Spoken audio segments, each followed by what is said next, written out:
एक जंगल में एक दुष्ट और लालची भेड़िया रहता था। एक दिन उसने एक हिरन का शिकार किया। शिकार के बाद वह अपने लालच पर नियंत्रण नहीं रख पाया और जल्दी जल्दी उसे खाने लगा। इस जल्दीबाजी में एक हड्डी उसके गले में अटक गई। हड्डी अटक जाने पर वह बहुत परेशान हो गया। अब उससे ना कुछ खाने बन रहा था, ना ही पीते। उसने बहुत कोशिश की कि किसी तरह हड्डी उसके गले से निकल जाए, लेकिन सारी कोशिश बेकार गई। अंत में उसने किसी से सहायता लेने का विचार किया।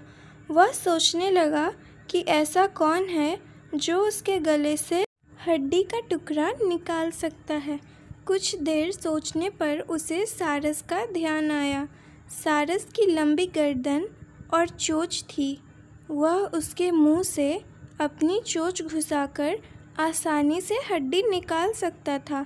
बिना देर किए भेड़िया सारस के पास पहुंचा और बोला, सारस भाई, मेरे गले में एक हड्डी अटक गई है। क्या तुम अपनी चोंच से वो हड्डी निकाल दोगे? मैं तुम्हारा बहुत एहसानमंद रहूँगा और तुम्हें उचित इनाम भी दूँगा। सारस पहले तो भेड़िए के मुंह में अपनी चोंच डालने से डरा, लेकिन बाद में उसे भेड़िए पर दया आ गई और वह तैयार हो गया। भेड़िया मुंह खोलकर खड़ा हो गया और सारस ने उसमें अपनी चोंच डाल दी, लेकिन उसकी चोंच हड्डी तक नहीं पहुंच पाई। तब उसे अपनी आधी गर्दन भी भेड़िए के मुंह में घुसानी पड़ी। सारस की गर्दन मुंह में जाते ही लालची भेड़िए के मन में लालच जागने लगा।